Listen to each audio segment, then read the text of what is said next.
if we look at some of the influences on Thomas Jefferson's thinking, there was a gentleman by the name of Sir Edmund Coke, and his views on the common law tradition, or natural law tradition, which common law traditions was derived from the natural law tradition, was commonly also picked up. The Puritans were also, a lot of people think that he was a Puritan. Technically, I'm informed by a guy who studied his history that he technically wasn't a Puritan, even though, but the views on this subject matched, so that's why a lot of people consider Coke to be a Puritan himself. But he wrote several textbooks. He wrote a lot on this, and his textbooks were served as a central textbook for legal studies at the College of William and Mary, and this is where Jefferson got his legal training, his formal training. So the legal textbook at this point was the writings and stuff of Sir Edmund Coke. And in 1610, Coke explained the meaning of the phrase laws of nature in his book, The Reports of Sir Edmund Coke, which was one of the textbooks that was referred to. I'm going to read a short excerpt from that. The law of nature, which God, at the time of creation of the nature of man, infused in his heart for his preservation and direction, is lex aeterna, which is Latin for eternal law. The moral law, called also the law of nature, and by this law, written by the finger of God into the heart of man, were the people of God a long time governed before the law was written by Moses, who was the first reporter and writer of the law, so it was written down by Moses. The Apostle Paul, he's talking about Paul, the Apostle in the second chapter of Romans says, and he does a Latin phrase, so I'm going to skip the Latin and go into the English. While the Gentiles who do not have the law do naturally the things of the law. So he's referring to in some translations to say the Greeks, but in Romans you see when the Gentiles do the things of the law, when they don't have the law, they become a law unto themselves, or they show that the law is written in their heart. Now he doesn't quote that fully, but he refers to it, he paraphrases it. The law of nature, which is indeed the eternal law of the time of his creation, was before any written laws and before any judicial or municipal laws. So these are considered to be, irregardless of what your religion is, the common property of all mankind. That this is something that is written into the human heart, and regardless of your religion or lack thereof, there is an instinctual part of you that has the law written in your heart, so you should be able to recognize that. And the Coke, like the medieval Catholic thinkers and most of the Puritans of the day, grounded the law of nature in the Judeo-Christian doctrine of creation.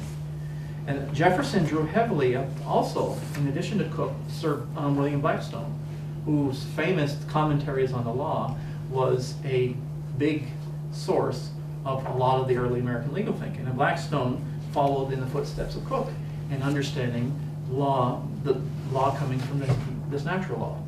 Now, so in short, this dignity to inherit this equal and separate station that they're talking about, that they're entitled to, what entitled him to that was the dignity of, as human beings created in the image of God, whose law is written on their heart.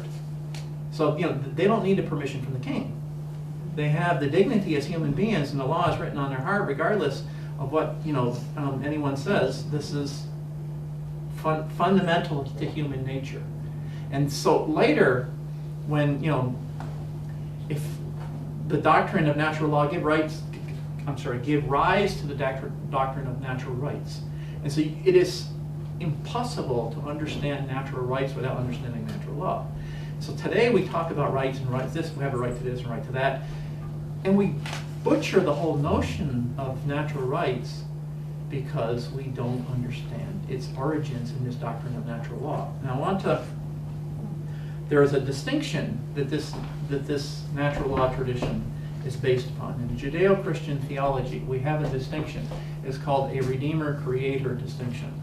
And God relates to us as Creator, all human beings as Creator. And originally I was a plan, Creator, relate. But because, at least in the Jewish and the Christian tradition, also in the Islamic tradition, but you have a certain understanding of a human fall in many different religious traditions, but it's more explicit in the theistic, monotheistic traditions like Judaism, Christianity.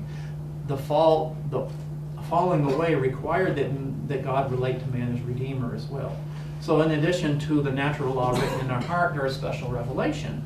And this special revelation is for the providence of salvation. Now that is where these differences, theological differences, come into. You're going to have differences between certain Christian sects over specifics on salvation, between Catholics and Protestants, also between Christians as a whole and Jews, and you're going to in between Christians and Jews and deists. So this is where the differences come into play: the understanding of God as Redeemer and how salvation takes place. But the understanding is of our relationship to God as Creator. This is where there is a commonality of understanding.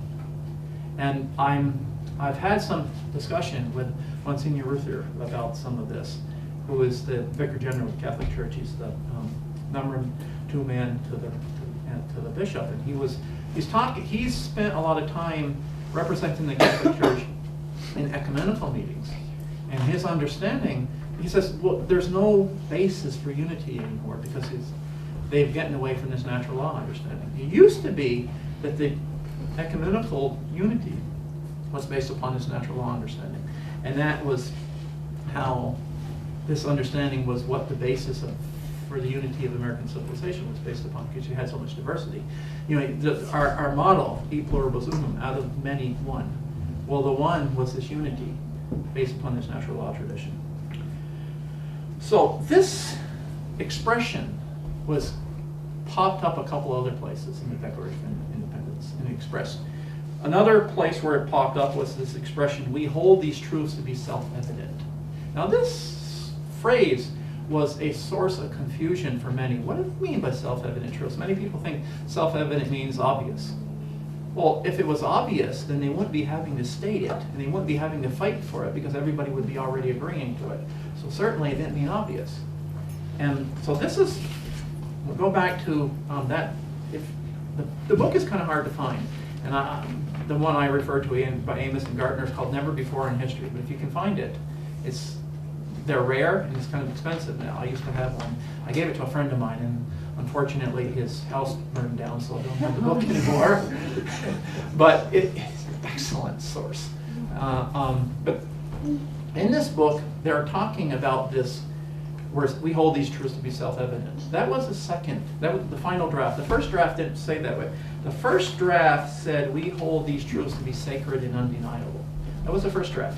So they switched it, they changed it. And the final draft was we hold these truths to be self-evident was substituted for sacred and self-evident was substituted for sacred and undeniable. So some people are saying, well, see, that just shows that they're trying to move towards a more secular understanding and getting away from this Bible thumping. And that's what you're going to, most of your college students are probably going to be taught. But again, this is another case of if you really look a little bit deeper, it's not really true. The self-evident was something that was explained the meaning of by John Locke in his essay on human understanding. The truth of a proposition is self-evident if it is understandable upon immediate reflection, or not necessarily immediate, because sometimes it might take a little while to reflect, but upon inner reflection, it's self-evident, evident upon self-reflection. That's what it means, self-evident. So reflection within oneself makes a truth self-evident, so intuitively understood. Again, this, how does this relate to the earlier understanding of we hold these truths to be sacred and undeniable? Well, in Christian theology, we have two types of sacred and undeniable truths. The first type is a truth that is imparted by God through a special revelation to a select few, chosen few, to carry out a specific mission. That's the first type of sacred and undeniable truth.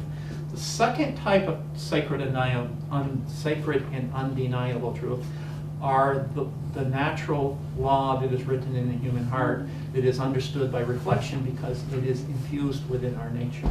That's this natural law understanding, the law written in your heart. So that is a second form of sacred and undeniable truth.